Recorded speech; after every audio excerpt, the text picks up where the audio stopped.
Hello everyone.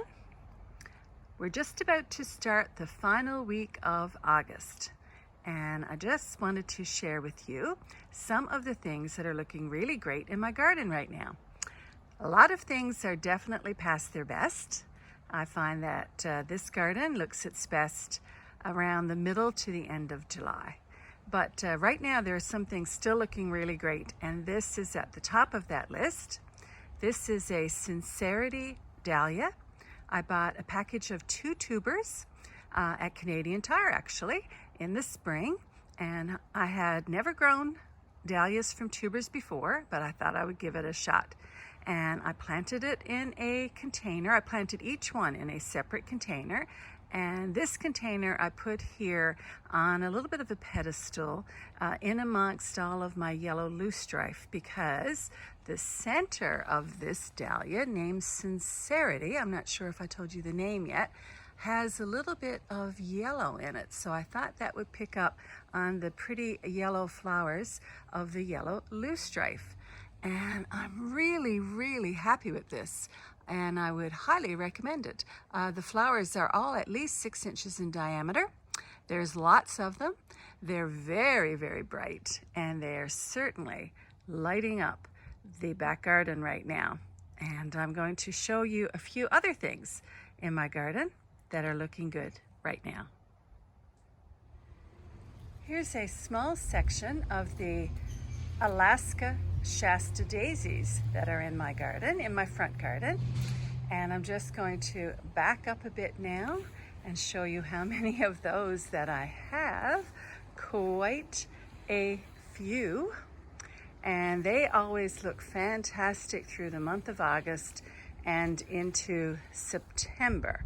And here is another flower, another plant that looks great this time of year, and this is a phlox, and I don't know the name of it. It was a gift from my friend Dulcie, and it's looking fantastic as well. And there's another Shasta daisy called Banana Cream that's looking good right down here at the base. So if you're looking for some reliable August bloomers, keep phlox and Shasta daisies in mind. Here's another grouping of some very reliable August bloomers. We have a echinacea purple cone flower here in the front. And right behind that are some of the cosmos, and this particular one is a double click variety, and it's known as Snow Puff. And they're just starting now, and they will look really good through September, both of these plants. Here is the second of the 2 dahlia tubers that I bought, the Sincerity dahlias, and this one is doing equally well in a pot at the corner of the front of our house. Here's another star of my late August garden, and this is Annabelle hydrangea, the common hydrangea that lots of people have. And you can tell there are a few bug bites all over the leaves, but this is looking so glorious right now. Just look at the size of those bloom heads. They are at least a foot in diameter. And this entire shrub is, I would guess, about 8 to 9 feet wide and about 4 or a little better, 4 feet tall. Looking really fabulous right now.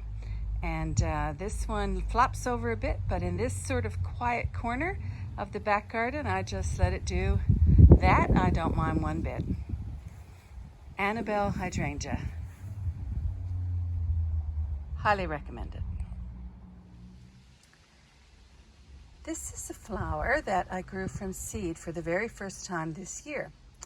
It's called Blue Horizon Azuratum.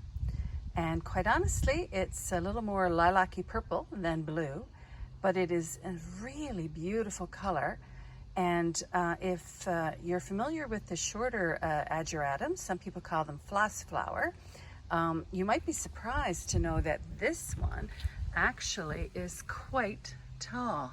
It's about 2 feet tall and still has that same shape flowers and the same color, and pretty easy to grow from seed, and seems to really like it in a pot, and also excellent as a cut flower. These begonias in this window box by my front door are just absolutely amazing. I picked these up at a local nursery, and they just keep getting better and better through the summer. They were underplanted with a lot of lobelia, but the lobelia got a little bit scraggly, and I recently cut it back, and it's starting to come back again now and should look a little bit better through September. But you cannot, in our climate here in Newfoundland, you cannot go wrong with begonias as an annual.